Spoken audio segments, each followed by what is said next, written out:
Hello friends, मैं हूं राजकुमार अरोड़ा और आप देख रहे हैं मेरा यूट्यूब चैनल अरोड़ा क्लासेस। तो फ्रेंड्स, आज हम डिस्कस करेंगे अकाउंटिंग के कॉन्सेप्ट्स पर। Accounting concept, principles and conventions, उनके मीनिंग, अकाउंटिंग कॉन्सेप्ट्स वगैरह सब चीज़ों के बारे में। तो फ्रेंड्स, इससे पहले कि हम वीडियो शुरू करें, मैं आपको बता दूं कि मेरा देहरादून में अरोड़ा क्लासेस के नाम से एक कोचिंग सेंटर है। हम अकाउंटेंट की जॉब के लिए, टैली अकाउंटिंग टैक्सेशन जॉब के लिए कोर्स चलाते हैं। जो भी देहरादून से रिलेटेड है, कोर्स ज्वाइन करना चाहता है तो ज्वाइन कर सकता है। 100% जॉब गारंटी है, अदरवाइज फुल फीस रिफंड कर देते हैं। तो कोई भी जो देहरादून से रिलेटेड है या दूर से भी कोई रहता है, वो यहाँ पे आके जॉब कर सकता है। और 100% जॉब की गारंटी है। 1 ईयर के विद इन, 1 साल के अंदर अंदर अगर जॉब नहीं दिलाई तो फुल फीस रिफंड की गारंटी है। तो फ्रेंड्स, ये तो हो गया आज का पॉइंट। और अब हम आते हैं अकाउंटिंग कॉन्सेप्ट्स पर। मैं आपको बता दूं, ये जो आज का टॉपिक है हमारे लिए, कॉमर्स के स्टूडेंट्स के लिए, सीए, सीएमए, सीएस फाउंडेशन वगैरह के स्टूडेंट्स के लिए बहुत इम्पोर्टेंट है। और दूसरी बात, अकाउंटेंट फ्रेंड्स के लिए भी बहुत इम्पोर्टेंट है कि उनको पता होना चाहिए अकाउंटेंट्स को कि भाई, अगर हम जॉब कर रहे हैं तो किस कॉन्सेप्ट पे कर रहे हैं, किस प्रिंसिपल की बेस पे कर रहे हैं, उसमें कोई गलती तो नहीं कर रहे हैं। तो समझेंगे आप इस चैप्टर से। मैं समझाने की कोशिश करता हूँ, आप देखिए। सबसे पहला कॉन्सेप्ट है कि इंटाइटी कॉन्सेप्ट। इंटाइटी कॉन्सेप्ट क्या होता है? Entity concept states that business enterprise is a separate identity apart from its owner. Accountant should treat a business as distinct from its owner. क्या मतलब होता है इंटैटी कॉन्सेप्ट का? मतलब होता है, इंटैटी कॉन्सेप्ट में माना जाता है कि इंटरप्राइजेज यानी कि बिजनेसमैन को उसकी जो है आइडेंटिटी बिजनेस ओनर से अलग है। बिजनेस ओनर अलग होता है, उसका बिजनेस अलग है। यानी कि ए ने बिजनेस स्टार्ट किया नाम से ए बी इंटरप्राइजेस, तो ए अलग है, ए बी इंटरप्राइजेस अलग हुई। तो दोनों की एंटिटी अलग हुई। Accountant should treat a business as distinct from its owner. Accountant को ये मानना चाहिए कि अगर आप जॉब करने जा रहे हैं, अब बिजनेसमैन, फॉर एग्जांपल आपके बिजनेसमैन ने, अकाउंटेंट ने कोई बाइक ले ली है, तो आप उसको ड्राइंग्स क्यों करते हैं? क्यों करते हैं? क्योंकि उसने पर्सनल यूज के लिए कर दी है, तो इसलिए उसका पर्सनल यूज अलग यूज के लिए आ गया, तो उसने ड्राइंग्स करा। अगर वही बाइक, अगर वो बिजनेसमैन के लिए, सप्लायर के लिए लेता है, तो वो बाइक अकाउंट डेबिट करोगे। जाहिर सी बात है, बिजनेस के लिए यूज कर रहे हो। तो ये कॉन्सेप्ट यही जरूरी होता है अकाउंटेंट के लिए। एक एग्जांपल से समझाने की कोशिश करता हूँ। एग्जांपल है, कैपिटल नंबर पर 7 लाख है, मशीनरी है 5 लाख की, कैश है 2 लाख का। This means that the enterprise owns to mister X rupees 7 lakhs.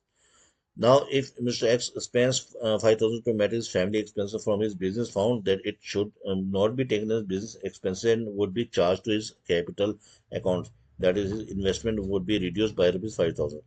Following the entity concepts, the revised financial position would be. अगर मान लीजिए बिजनेस में जो बिजनेस स्टार्ट किया किसी ने भी, उसकी 7 लाख रुपए की कैपिटल थी, और उसने 5,000 रुपये खर्च कर दिए फैमिली एक्सपेंसेस में। ठीक है, तो इसको हम क्या करेंगे? इसको कोई खर्चे के लिए, बिजनेस के खर्चे में बुक नहीं करेंगे। इसको ड्राइंग्स, एज अ ड्राइंग्स, या फिर कैपिटल में से रिड्यूस कर देंगे। कैपिटल में रिड्यूस करने का मतलब ही यही है, ड्राइंग्स मान ली जाएंगे। और उसकी रिवाइज्ड हमारे पास क्या पोजीशन आ जाएगी कि 7,000 रुपये की कैपिटल थी, लेस ड्राइंग्स 5,000 रुपये की, अब वो कैपिटल मानी जाएगी 6,95,000 की। मशीनरी वही, और कैश हमारे 5,000 रुपये कम हो गए थे, तो 1,95,000 की ये पोजीशन होगी। इसे कहते हैं बिजनेस इंटाइटी कॉन्सेप्ट। ठीक है, ऐसा नहीं कि 5,000 उठा के आपने प्रॉफिट एंड लॉस अकाउंट में डाल दिए और खर्चे दिखा दिए। बिजनेस के ऑडिटर आएगा, सीए आखिरी में बुक्स करेगा और वो उसको डिस अलाउड कर देगा। तो इससे पहले कि वो डिस अलाउड करे, आपकी कमियां आपको दिखाए, आपके बॉस को दिखाए, तो आप उससे पहले ही सही कर दें। ठीक है, ये तो होगी बिजनेस इंटाइटी कॉन्सेप्ट। अब आता है बी, मनी मेजरमेंट कॉन्सेप्ट। ये क्या होता है? As per this concept, only those transactions which can be measured in terms of money are recorded. वो बिजनेस क्या होता है कि वही ट्रांजेक्शन्स रिकॉर्ड करी जाती है जो रुपए में, मनी में दिखाई जाती है। कोई ये बार्टर सिस्टम तो है नहीं जिसकी अकाउंटिंग करी जाती है, करी जा सकती हो, ठीक है, करी जा सकती होगी तो पता नहीं मुझे। The example says, suppose the businessman sell goods worth rupees 50 lakhs at a home, and he also sells goods worth rupees 1 lakh euro in United States. What is his total sales? Rupees 50 lakhs plus 1 lakh euro. आप देखो money measurement concept क्या कहता है। 50 लाख रुपए का उसने माल बेचा है इंडिया में, और उसने 1 लाख रुपए का माल बेचा है यूनाइटेड स्टेट्स में, तो उसकी क्या इनकम होगी। These are two amenable to even arithmetic treatment. So transactions are the recorded as uniform monetary units. That is in one currency. जाहिर सी बात है 50 लाख तो करेंसी इंडिया की है। सुबह यूरो, ये एक 1 euro is equal to 71 rupees में है।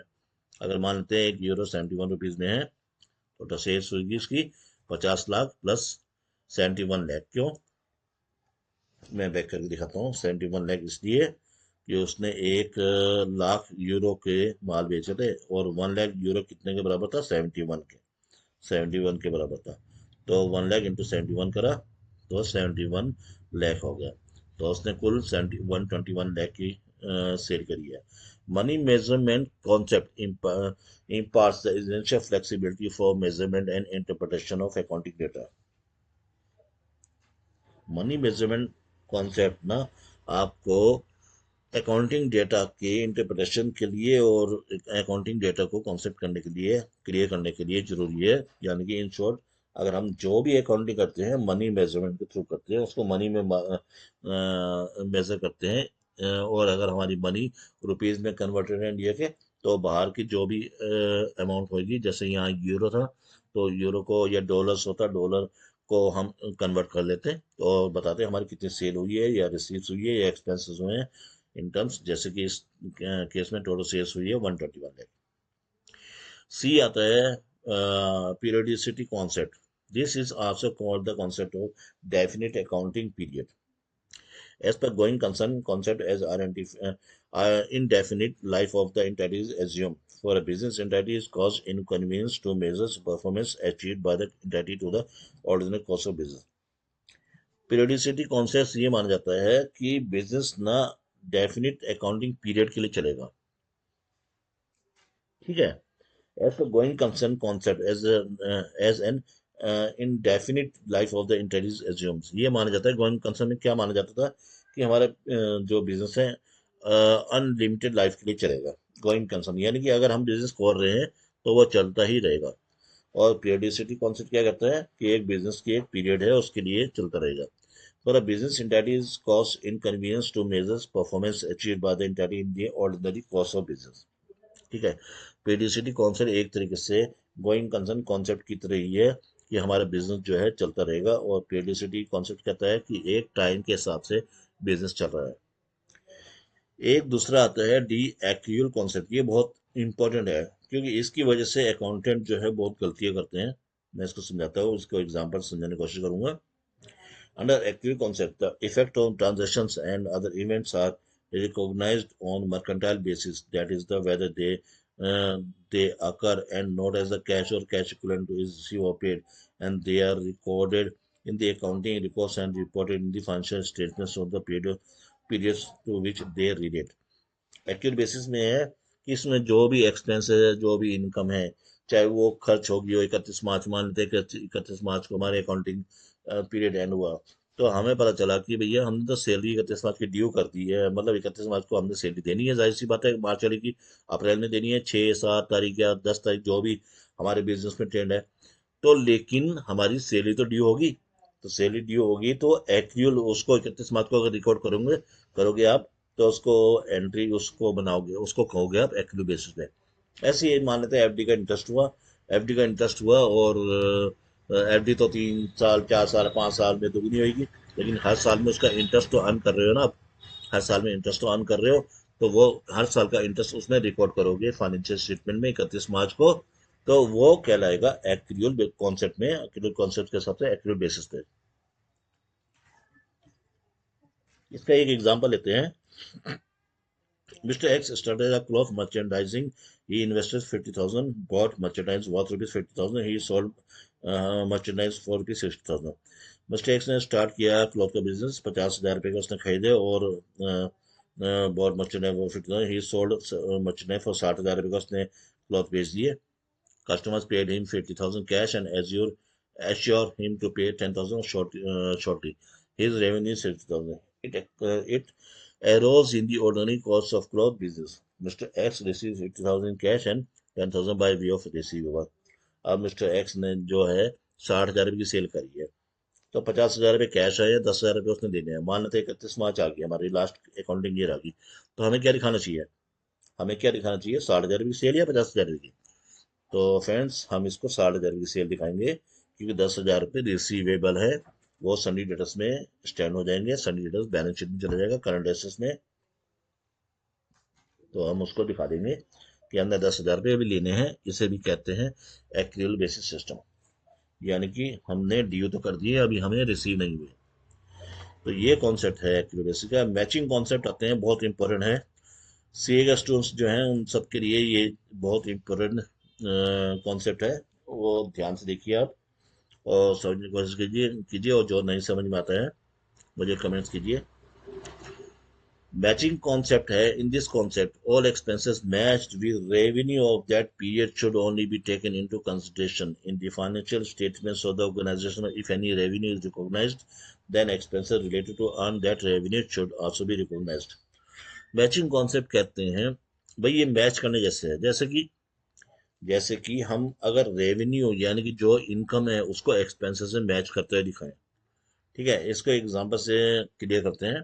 Mister P K started cloth business, he purchase 10,000 pieces garments ₹100 and sold 8,000 pieces ₹150 per piece during the accounting period of 12 months, 1st January to 31st March December 2020. He paid shop rent 3,000 per month for 11 months and paid 8 lakh to the supplier to garments and received 10,000 from his customer, 10 lakh from his customer.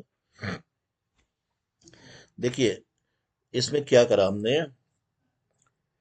कि mister x ने 800 pieces जो है 150 रुपये के हिसाब से 12 महीने में सोल्ड कर दिए हैं, यानी कि 10 लाख रुपए के। ही paid shop rent 3,000 per month for 11 months and paid 8 lakh। ठीक है, 8 lakh to the suppliers of garments and received rupees 10 lakh from the customer. तो हमारा मैचिंग पीरियड, मैचिंग कॉन्सेप्ट क्या कहता है कि भैया जो सीधी सीधी बात है, मैचिंग कॉन्सेप्ट कहता है कि जो एक्सपेंसेस और इनकम जो हमारी राइज हुई है, हमें उसको सिर्फ एक्चुअल कैश बेसिस पर नहीं दिखा के मैच करते हुए दिखाएं कि उससे रिलेटेड कितने खर्चे हुए हैं। ठीक है, और उसके अगेंस्ट कितनी रिसीविंग हुई है या उसके अगेंस्ट कितनी रिसीविंग होनी है। जैसे कि इस केस में दिखा रखा है, उसने 10,000 पीसेस गारमेंट्स परचेज करे थे 100 के हिसाब से, यानी कि 10 लाख रुपए के। 8,000 पीसेस करते 150 per piece during the accounting period 12 months। ठीक है, ही paid shop rent 3,000 per month for 11 months। ठीक है, and paid 8,000 to the suppliers of garments and receive 10 lakh from his customer. तो इस केस में ये दिखाने की कोशिश कर रहा है वो कि हमने जो एक्चुअल में रिसीविंग होगी थी ना, हमें उससे कोई मतलब नहीं है एक्चुअल रिसीविंग से। हमें जो है मैच करते हुए खर्चे दिखाने हैं अकाउंटिंग पीरियड के हिसाब से। ठीक है, अकाउंटिंग पीरियड हमारा 1st January 31st December नहीं होता है। अकाउंटिंग पीरियड हमारा 1st April to 31st March होता है, अकाउंटिंग पीरियड जो हमारा अकाउंटिंग पीरियड लिया जाता है। ठीक है, एज ए अकाउंटेंट और एज इनकम टैक्स में।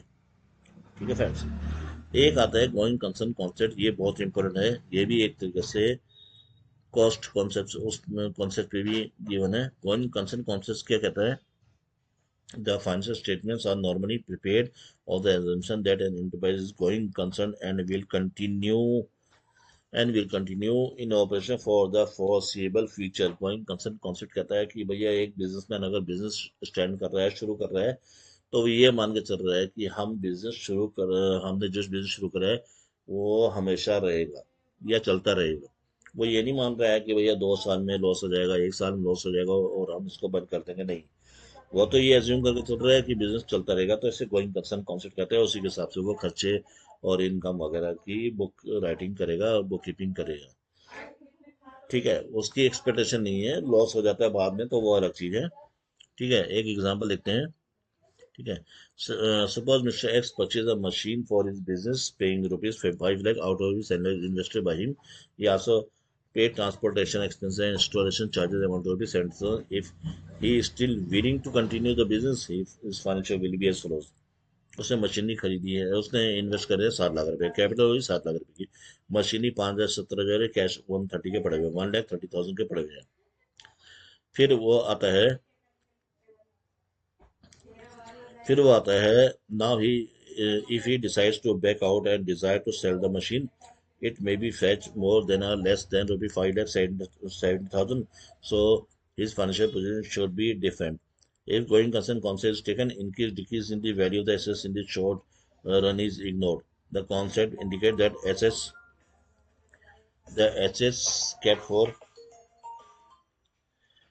kept for generating benefit in future, not for immediate sale.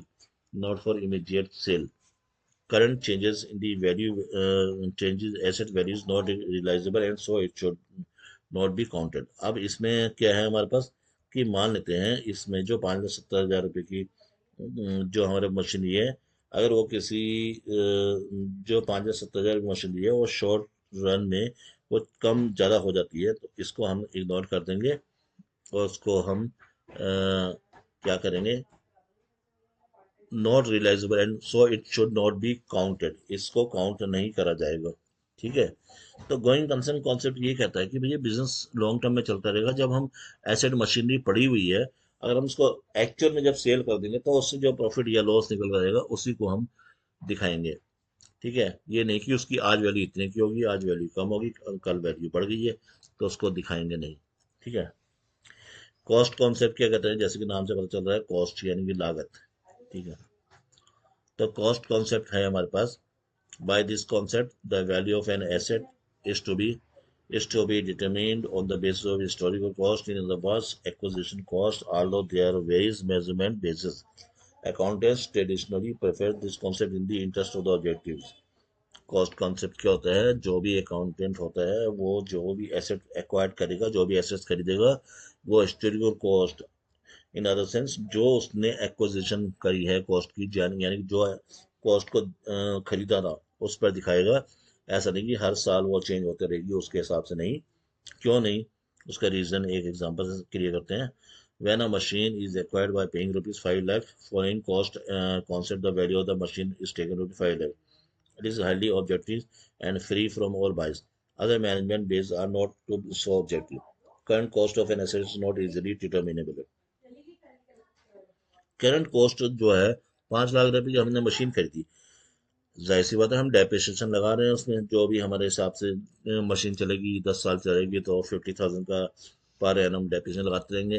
ठीक है। लेकिन अगर उस कॉस्ट की मशीन की कॉस्ट कभी 5,50,000 हो रही है, कभी 490 हो रही है, तो हम उसको एकदम से चेंज नहीं करते रहेंगे। हम सीधा सीधा एसेट को हिस्टोरिकल कॉस्ट या जो एक्विजिशन कॉस्ट है जो हमने खरीदी थी उसी पर दिखाएंगे, बार बार चेंज नहीं करेंगे।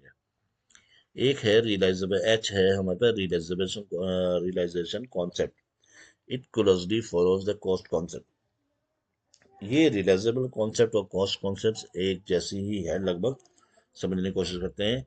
Any change in the value of an asset to be recorded only when the business realised. कोई भी चेंजेस एसेट्स की होगी, जो भी चेंजेस होगी जो बिजनेस रियलाइज करेंगे तभी रिकॉर्ड करेंगे। When assets is recorded and it's historic cost rupees 5 lakh and even if it is cost current cost is 50 lakh, such changes not accounted unless there is certainly that such change will materialized। जब तक कि मान लेते हैं एक cost, for example इस case में ही देख लेते हैं, ये कह रहा है कि 5 लाख रुपए की हिस्टोरिकल कॉस्ट जो मैंने मशीन खरीदी थी, आज उसकी वैल्यू 15 लाख रुपए की होगी। तो बुक्स में मैं तब तक नहीं दिखाऊंगा 15 लाख रुपए जब तक कि मैं सच में उसको मैटरलाइज नहीं कर दूंगा, यानी कि जब तक मैं उसको सच में बेच नहीं दूंगा और फिर उससे प्रॉफिट लॉस जो भी होगा। एग्जाम्पल लिख लेते हैं, एग्जाम्पल से क्लियर समझ में आ जाएगा। Mr. X purchased a piece of land on 1/1/1995, paying rupees 2,000. Its current market value rupees 1,02,000 on 31st 12/2020. Should the accountant show the land at rupees 2,000 following cost concepts and ignoring rupees 1 lakh? Values increase since it is not realized. If he does so, the financial position would be, अगर machinery की value हमारे पास है ₹2,000 की, ठीक है, और capital उसकी 2 लाख की मानेगी। It is not proper to show in the following manner. इसको इस तरीके से दिखाने के लिए कोई उचित नहीं बैठता है। हम इसको ऐसे कर सकते हैं कि लैंड की वैल्यू हो गई है 1,02,000 रुपये आज की डेट में। कैपिटल हो गया 2,000 रुपये का था capital. Unrealised gain, unrealised gain का मतलब वो प्रॉफिट जो अभी तक, क्योंकि लैंड की वैल्यू बढ़ती चली जाती है ना, तो अनरियलाइज्ड गेन का मतलब वो प्रॉफिट जो हमारा 1 लाख रुपए हो गया, हमने रियलाइज नहीं करा है, तो 1 लाख रुपए का हो गया है। तो आप इसको देखिए दोबारा से, ये क्या कह रहा है कि क्या हम इसको, ये मशीनरी नहीं है, ये मशीनरी नहीं है फ्रेंड्स, ये लैंड है। ये एसेट में लैंड 2,000 रुपये की पड़ी हुई है, कैपिटल 2,000 रुपये है। अब क्या, अगर हम लैंड की वैल्यू बढ़ रही है 2,000 से सीधा 1,02,000, तो it is not proper to show in the following manners. तो क्या हम इसको इस तरीके से दिखा दें कि भैया लैंड हो गई है 1,02,000 रुपये की, और कैपिटल वगैरह 2,000 रुपये कैपिटल लगा दे, 1 लाख रुपये प्रॉफिट हो गया? नहीं जी नहीं। हम इसको बैक जाते हैं, हम इसको इसी तरीके से दिखाएंगे। लैंड हमारा 2 लाख रुपए का था, 2,000 रुपये का था, कैपिटल हमारी 2,000 रुपये की मानी जाएगी। और जो प्रॉफिट हुआ था वो हम, जब हम उसको रियलाइज करेंगे, अगर हम जब उसको बेचेंगे, तब जाके 1 लाख रुपए का प्रॉफिट होगा, तो वो कैपिटल गेन में आएगा। तब तक हमने बैलेंस शीट में नहीं दिखाना है, यानी कि हिस्टोरिकल कॉस्ट में दिखाना है इसको। तो हमारा ये कॉन्सेप्ट भी कहता है, कॉन्सेप्ट क्या है हमारे पास, ये कॉन्सेप्ट भी है रियलाइजेशन कॉन्सेप्ट, यानी कि जब तक वसूल ना हो जाए तब तक उसको नहीं दिखाओ आप। ठीक है, तो हमारे पास लैंड हमने बेची तो है नहीं, रियलाइज थोड़ा हुई है, तो उसको हम नहीं दिखाएंगे। अब आता है ड्यूल एस्पेक्ट कॉन्सेप्ट। ये भी बहुत इंपॉर्टेंट है। This concept is the core of double entry book keeping. every transaction or event has two aspects। ये डबल एंट्री सिस्टम पे है। कोई भी ट्रांजेक्शन होती है, इसको 2 एस्पेक्ट्स होते हैं। क्यों, कौन कौन से एस्पेक्ट होते हैं, ये हर कोई जानता है, कॉमर्स के students. It increase one assets and decrease other assets.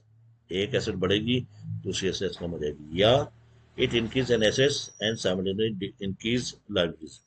अगर एक एसेट बढ़ेगी तो एक लायबिलिटीज भी बढ़ जाएगी। या decrease in one assets, increase other asset. एक एसेट कम होगी तो दूसरी एसेट कम बढ़ जाएगी। In decrease one assets and decrease one liabilities alternatively.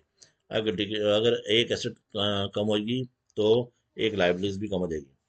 It is in it increase one liability, एक लाइबिलिटी कम होगी तो decrease other liabilities, other liability कम हो जाएगी। It increase a liability increase an assets, अगर एक लाइबिलिटीज कम हो जाएगी तो एसेट बढ़ जाएगी। ठीक है, इसको थोड़ा कंफ्यूजन है, लेकिन अगर जिसको अकाउंटिंग कॉन्सेप्ट क्लियर है वो समझ जाएगा। A decrease liability increase other liabilities. अगर एक लाइबिलिटीज कम होगी तो दूसरी लाइबिलिटीज बढ़ जानी चाहिए। A decrease liabilities decrease in assets. अगर एक लाइबिलिटीज कम होगी तो दूसरी एसेट की लाइबिलिटीज, एसेट हमारी डिक्रीज होनी चाहिए। समझने की कोशिश करते हैं। एग्जाम्पल दे रखा है इसमें। मशीन 2 लाख की है, कैश 1 लाख का है, कैपिटल 1,50,000 है, बैंक लोन 75,000 है, अदर लोन 75,000 है। तो अगर मैं इसको करूँ कोशिश, क्या कोशिश करूँ कि मशीन बेच रहा हूँ, मान लेते हैं 2 लाख रुपए की। 2 लाख रुपए की मशीन को मैं 1,50,000 की बेच रहा हूँ, तो 50,000 की मशीन रह जाएगी, 1,50,000 हमारे पास रह जाएंगे। ठीक है, बढ़ जाएंगे, तो कैश हमारा बढ़ जाएगा, इंक्रीज इन एसेट्स और डिक्रीज इन एसेट्स आ जाएगा, है ना। मशीन कैश में हमारा बढ़ जाएगा और हमारे दूसरी एसेट्स जो है कम हो जाएगी। या लोन, लोन पेमेंट कर रहा हूँ मैं 75,000 रुपये के। ठीक है, लोन पेमेंट कर रहा हूँ कैश के थ्रू, तो 75,000 रुपये कैश कम हो जाएगा, डिक्रीज इन एसेट्स और डिक्रीज इन लाइबिलिटीज। तो इसी तरीके से ये जो 8 पॉइंट के अंदर सब समझा रखा है, इसी हिसाब से वो मैनिपुलेशन होती रहेगी। ठीक है फ्रेंड्स, अब आ जाते हैं पॉइंट नंबर जे पर। ये जे नंबर पॉइंट कहता है हमारे कंजर्वेटिज्म प्रिंसिपल के बारे में। Conservatism states that the accountant should not anticipate any future income, however they should provide for all possible losses. When there are many alternatives values of an asset, an accountant should choose the method which leads to the lesser value। ठीक है, lesson shall see that the golden rule of the current assets valuation cost or market price which is lower originated from this concept। ठीक है, अब conservatism principal अपने आप को बचा के रखता है, इंश्योर्ड एक वर्डिंग दूं ना, मैं बचा के रखना, अपने आप को सेफ रखना। यानी कि अगर मैंने कोई एसेट, मेरे पास कोई एक एसेट ऐसी है जो फ्यूचर में वैल्यू बढ़ के शेयर्स लिए हुए मैंने, ऐसे साइड में दिखा रखे हैं मैंने, फ्यूचर में मुझे पता है आज की वैल्यू इतनी होगी है, तो मैं उसको चेंज नहीं करूंगा, मैं उसका प्रॉफिट में नहीं दिखाऊंगा। ठीक है। और अगर मेरे डेटर्स हैं, फॉर एग्जांपल दूसरी तरफ एसेट हैं, डेटर्स हैं, उसकी वैल्यू बहुत गिर गई है क्योंकि बैड डेट्स मेरे हो गए हैं, तो मैं उसको दिखाऊंगा। यानी कि प्रॉफिट नहीं दिखाने हैं मैंने, एंटिसिपेटेड ये फ्यूचर के, और लॉस मैं दिखा दूंगा। तो अपने आप को बचा के रखना है, इन सिंपल यही है इसका। ठीक है। एंटिसिपेटेड प्रॉफिट मत दिखाओ, और एंटिसिपेटेड या एक्चुअल जो लॉस हो गए उसको दिखा दो। यही कॉन्सेप्ट कहलाता है आपका कंजर्वेटिज्म, यानी कि अपने आप को बचा के रखने वाला प्रिंसिपल। ठीक है। अब आता है consistency. In order to achieve comparability of the financial statements of enterprise through time, the accounting policies are followed consistently from one period to another. A change in an accounting policy is made only in certain exceptional circumstances. Consistency principle का मतलब है कि भैया जो मैं accounting principle follow कर रहा हूँ वही मैं लगातार फॉलो करता रहूंगा। अगर कोई चेंजेस करने हैं तो मैं उसको पूरा डिस्क्लोज करूंगा। ठीक है जी। अगर मैं mercantile system, accurate basis system follow कर रहा हूँ, तो मैं एक्यूरेट सिस्टम ही दिखाता रहूंगा। ऐसा नहीं है कि मैंने एक साल एक्यूरेट दिखाया, दूसरे साल कैश बेसिस, तीसरे साल एक्यूरेट बेसिस, चौथे साल कैश बेसिस, ऐसे नहीं चलता है।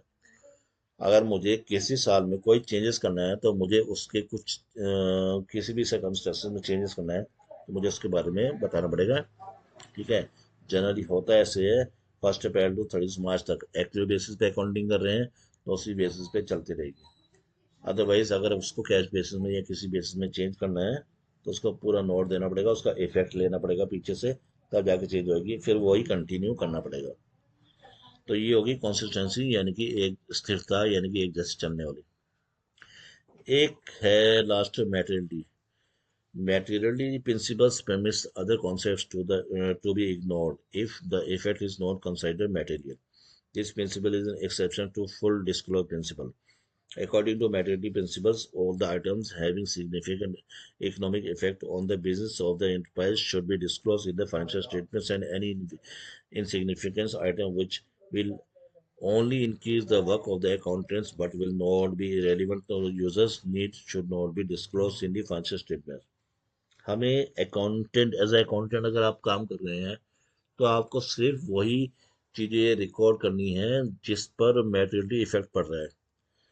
फॉर एग्जांपल लेते हैं, उसमें ये चीजें नहीं दिखानी है कि मान लेते हैं जिसमें मैटेरियल इफेक्ट ना हो, जो रुपये से रिलेटेड ना हो। अगर इंडियन रुपीज में अकाउंटिंग कर रहे हैं, जाहिर सी हम, ठीक है। अब हम कर रहे हैं कि भाई, अगर हम कर रहे हैं अकाउंटेंट अपने बॉस की, तो कोई भी अकाउंटिंग कर रहे हैं अपने प्रिंसिपल की, तो हमें पता चल रहा है कि हमारे जो है एम्प्लॉयर, उसको कोई लॉस हो गया प्राइवेट, तो हम उसको इसमें डिस्क्लोज नहीं करेंगे। या उस बॉस को कोई बीमार हो गया, ठीक है, उसको लॉस, उसको हम इसमें मैटेरियल इफेक्ट नहीं लेंगे, क्योंकि मैटेरियल कॉन्सेप्ट क्या कहता है, जो जो भी इफेक्ट हुआ है पैसों में दिखाया जाए, उसको हमने वैसे नहीं दिखाना है। आज बॉस को कुछ हो गया तो हमने किसी भी वजह से उसको नहीं दिखाना है, जब तक कि वो मैटेरियल इफेक्ट ना डाले। ठीक है। तो ये जो प्रिंसिपल है, एक्सेप्शन किसका है, फुल डिस्क्लोज प्रिंसिपल का। तो this principle is an exception to full disclosure principle. Full disclosure principle क्या कहता है कि पूरी पूरी जो चीजें हैं हमें दिखा के चलनी चाहिए। फॉर एग्जाम्पल, अब मैटेरियल कॉन्सेप्ट में क्या होता है कि, मान लेते हैं, मैं एग्जाम्पल से समझाने की कोशिश करता हूँ कि भाई मेरे पास बैलेंस शीट प्रॉपर बनी हुई है, और आज मेरे एम्प्लॉयर बॉस को कैंसर हो गया है, तो क्या मैं उस बैलेंस शीट को चेंज कर दूं? नहीं। क्यों? क्योंकि मैटेरियल कॉन्सेप्ट कहता है कि भैया जो मटेरियल है, मटेरियलिटी है, जो आज की वैल्यूज है, जो भी रुपीज में कन्वर्टेड हो चुकी है, उसको दिखाएं आप। और ये नहीं कि एंटिसिपेटेड या फ्यूचर, या भैया बॉस को कुछ प्रॉब्लम होगी है या जो भी है, तो हम उसको डिस्क्लोज नहीं करेंगे। ठीक है। तो इसीलिए इसको, इस प्रिंसिपल को कहते हैं कि exception to full disclosure principle. तो फ्रेंड्स, आज के लिए इतना ही। और चैनल को सब्सक्राइब कीजिए, लाइक कीजिए इसी तरह की वीडियो देखने के लिए। और मिलते हैं नेक्स्ट वीडियो में। Thanks for watching.